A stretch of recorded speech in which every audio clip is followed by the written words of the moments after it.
اشرف غني ملک په حساسو حالاتو کې تنها پرېښو.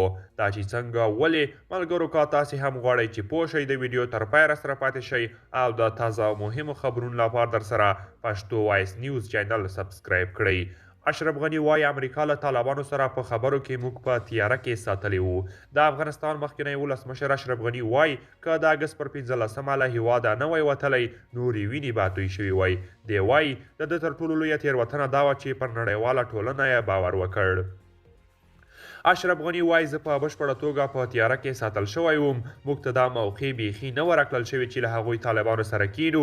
سفیر خلیلزاد به له هغوی سره ناستې کولې او له دې امریکایي موضوع جوړه شوې وه. خلیلزاد څه موده مخکې وی او ای اردو ته په ځانګړي مرکه کې د دوحې د تړون ملاتړ کړی و او ویلي یې وو د حالاتو او شرایطو په تناظر کې د دوحې لوزنامه یوه بهترینه لوزنامه وه. خلیلزاد هم له افغانستانه د اشرف غني پر وتلو نیوکې کړې وې او ویلي یې وو چې که هغه په هیواد کې پاتې شوی وای نو د افغانانو ترمنځ به د یوې لوزنامې لپاره یوه ښه چانس موجود وای. خلیلزاد په هغه مرکه کې پر اشرف غني د بین الافغاني مذاکراتو د ځنډولو تور هم پورې کړی و.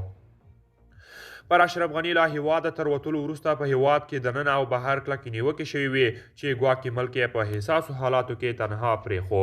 خو اشرف غني له هیواده د وتلو د بیړنۍ پریکړې یو ځل بیا دفاع وکړه او وایي که لږ هم نور پاتې شوی وای دی او د حکومت ورسره کسان به ټول وژل شوي وای.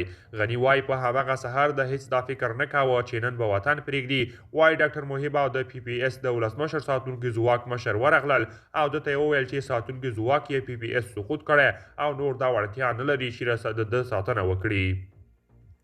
دوی ما ته وویل که ځنډ وکړم ټول به ووژل شي او زما د دفاع توان به ونه لري. ډاکټر محب خو زیات ویرېدلی و او ما ته یې 2 منټه وخت هم رانه کړ. زما لارښوونه دا وه چې خوست ته راتګ لپاره تیاری وکړه خو هغه راته وویل خوست او جلال آباد دواړه سقوط شوي.